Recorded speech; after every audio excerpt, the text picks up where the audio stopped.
Con gran gozo continuamos declarando que la tierra será llena del conocimiento de Dios como las aguas cubren el mar.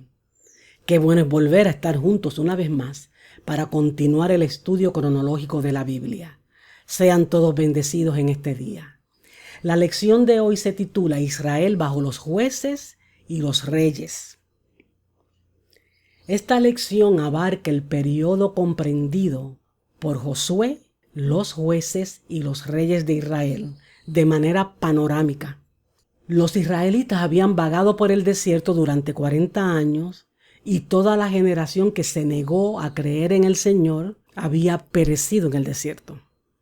Este fue el castigo de Dios sobre ellos porque se negaron a obedecerlo. Moisés y Aarón también murieron antes de que Israel entrara en la tierra prometida, tal como Dios lo había dicho. Entonces Dios designó a Josué como el nuevo líder de Israel. Josué 1 y 2. Sucedió después de la muerte de Moisés, siervo del Señor, que el Señor habló a Moisés, hijo de Nun, y ayudante de Moisés, diciendo: Mi siervo Moisés ha muerto. Ahora pues levántate, cruza el Jordán, tú y todo este pueblo a la tierra que yo les voy a entregar. Josué llevó a los israelitas a Canaán y Dios le dio la tierra que les había prometido a Abraham y a sus descendientes. Recuerden, aunque Satanás y el rey de Egipto habían tratado de impedir que los israelitas salieran de Egipto, y aunque los israelitas habían dudado de Dios muchas veces, el Señor hizo lo que había prometido. Les dio la salida a través del Mar Rojo. Los guió, los protegió y les dio agua y comida durante 40 años mientras vagaban por el desierto. El Señor no dejó de hacer las cosas que había prometido. Josué 11:23. Tomó Josué toda la tierra de acuerdo con todo lo que el Señor había dicho a Moisés. Y Josué la dio por heredad a Israel conforme a sus divisiones por sus tribus.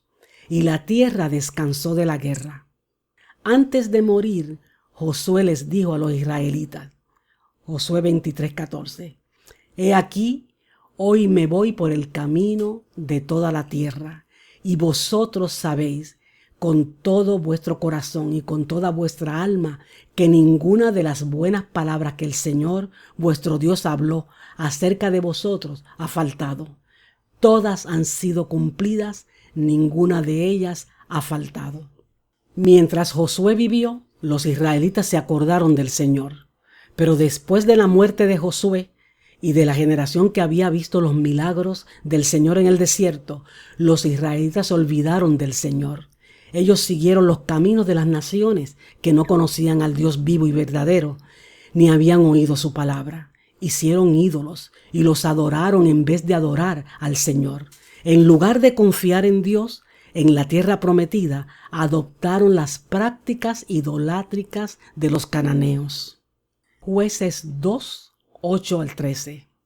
Josué, hijo de Nun, siervo del Señor, murió a la edad de 110 años. También toda aquella generación fue reunida a sus padres y se levantó otra generación después de ellos que no conocían al Señor, ni la obra que Él había hecho por Israel.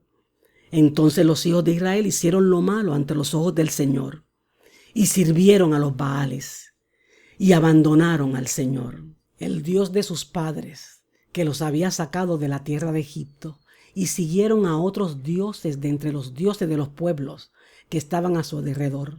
Se postraron ante ellos y provocaron a ira al Señor, y dejaron al Señor y sirvieron a Baal y a Astarot.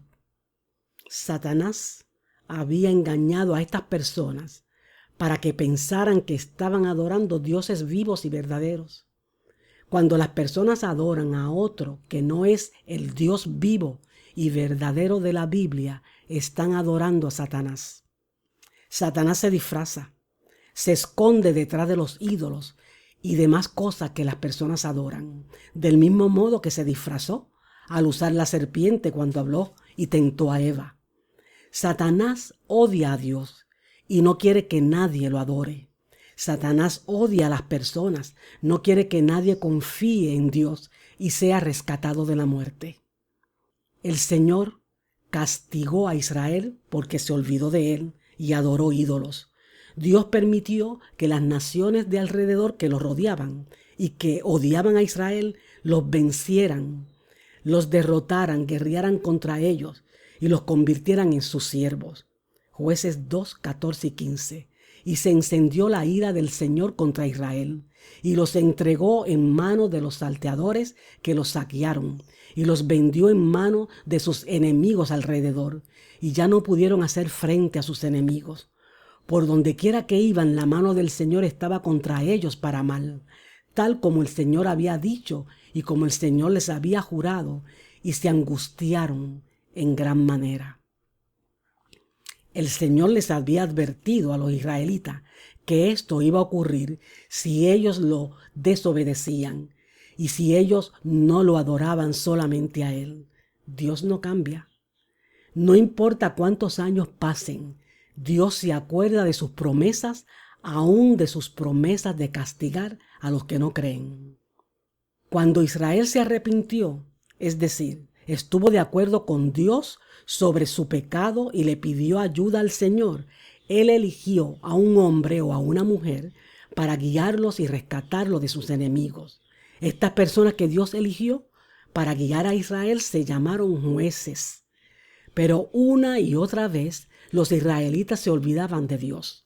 Por lo tanto, el Señor permitió y permitía que los enemigos los conquistaran repetidas veces. Jueces 2, 16 al 19. Entonces el Señor levantó jueces que los libraron de la mano de los que los saqueaban. Con todo no escucharon a sus jueces, porque se prostituyeron siguiendo a otros dioses y se postraron ante ellos. Se apartaron pronto del camino en que sus padres habían andado en obediencia a los mandamientos del Señor. No hicieron como sus padres.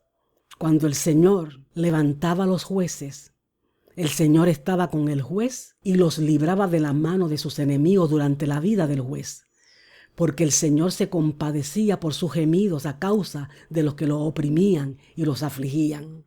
Pero acontecía que al morir el juez, ellos volvían atrás y se corrompían aún más que sus padres, siguiendo a otros dioses, sirviéndoles e inclinándose ante ellos. No dejaban sus costumbres ni sus caminos obstinados. Aunque los israelitas desobedecieron a Dios y Él tuvo que castigarlo, su amor y cuidado por ellos no cambió. Solo podemos conocer a Dios por medio de la Biblia. Fue a través de Israel que Dios dio la mayor parte de la Biblia que tenemos en nuestra mano en este momento.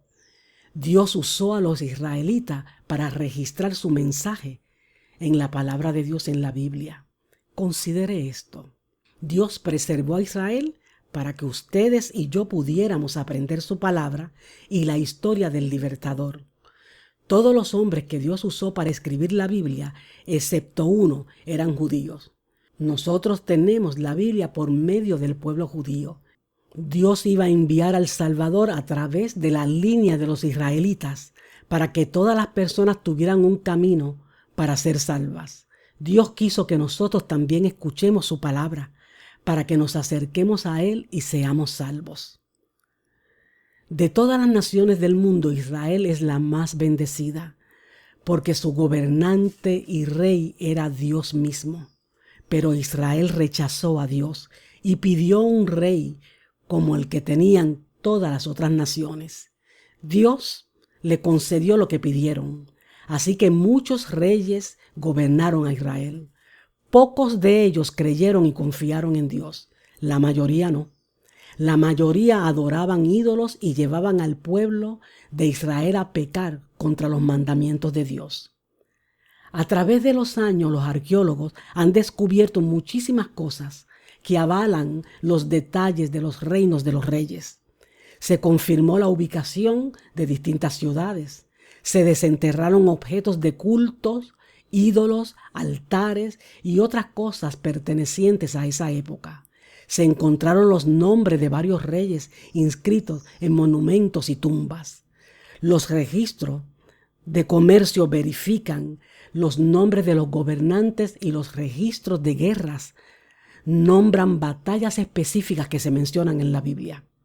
Algunos ejemplos de esto son el prisma de Sennacherib, que menciona al rey Ezequías, el túnel de Ezequías, el sello de jaspe con la inscripción del nombre Sema, siervo de Jeroboam, un marfil con el nombre del rey Hazael y la piedra moabita que menciona al rey Omri.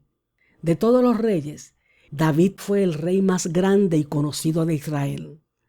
David también fue uno de los profetas de Dios. Dios eligió a David para escribir muchas cosas que están en la Biblia. Él escribió la mayoría de los salmos, que son cánticos de alabanzas a Dios por su misericordia y por su amor. Como rey de Israel, David obtuvo muchas riquezas. Construyó un hermoso palacio de madera, piedra, oro y plata. La casa de Dios continuaba siendo el tabernáculo que Israel había hecho cuando estaban en el desierto.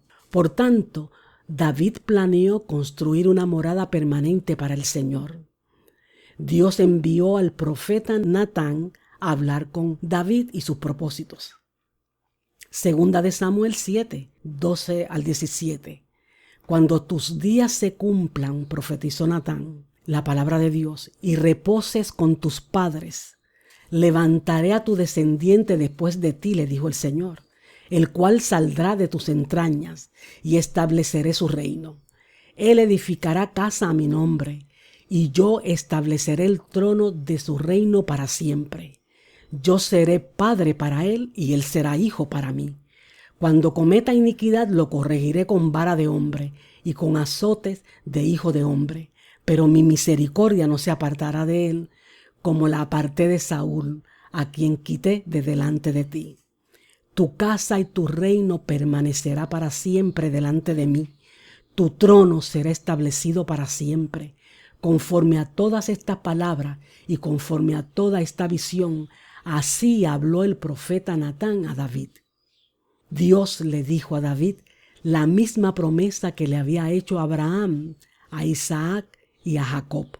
El Señor le prometió que el gran Salvador del hombre y el que derrotaría a Satanás vendría de su linaje. Ese gran descendiente de David sería rey para siempre. David preparó los materiales para la casa del Señor que iba a construirse en Jerusalén. Antes de morir le entregó la obra a su hijo Salomón. El diseño, los materiales, todo se lo entregó a Salomón. Primera de Crónicos 22, 5 al 6. Y dijo David: mi hijo Salomón es joven y sin experiencia, y la casa que ha de edificarse al Señor será de gran renombre y de gloria por toda la tierra. Por tanto haré preparativos para ella. Y David hizo grandes preparativos antes de morir. Entonces llamó a su hijo Salomón y le encargó que edificara una casa al Señor, Dios de Israel. Esa nueva casa que hizo Salomón se llamó templo.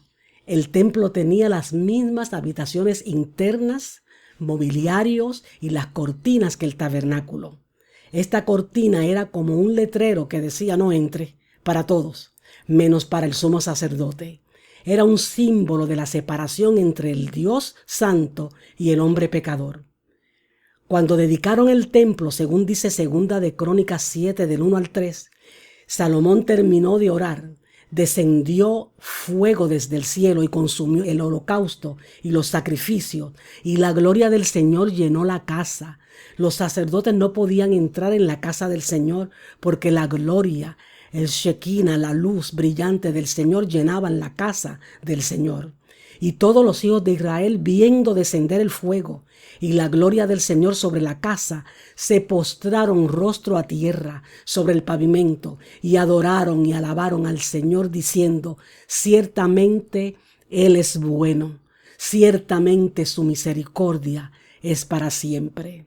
El Señor entró en el lugar santísimo del templo de la misma forma que había entrado en el lugar santísimo en el tabernáculo. El pueblo vio la luz brillante, la gloria Shekinah, la gloria de la presencia de Dios, y adoró. Después de la muerte de Salomón, la nación de Israel discutió acerca de quién debía ser el rey y se dividió el reino de Israel en 2 reinos. Las 10 tribus del norte continuaron llamándose Israel y las 2 tribus del sur, Judá. Hemos abarcado un periodo importante de la historia del pueblo hebreo. Hemos visto el Antiguo Testamento rápidamente para poder tener un panorama del mensaje de Dios para nosotros. Vimos una vez más el juicio, la misericordia, la gracia y la fidelidad de Dios hacia su pueblo Israel y su promesa de enviar un libertador para el mundo entero. La semana próxima hablaremos de algunos de los profetas de Dios que transmitieron sus mensajes a Israel y a las naciones alrededor. Veremos también la respuesta de Israel a las advertencias de Dios. Cuando consideremos lo que estamos aprendiendo, es necesario que pensemos en nuestras propias respuestas a la palabra de Dios. La palabra de Dios está escrita para nosotros a fin de que podamos conocerlo. Será pues hasta la próxima semana, cuando volveremos a darnos cita a través de este mismo medio para continuar con este sencillo y bello estudio cronológico de la Biblia, Fundamento Firme. Que la paz y la gracia del Señor quede con ustedes. Continuemos declarando que la tierra será llena del conocimiento de Dios como las aguas cubren el mar. Sean bendecidos.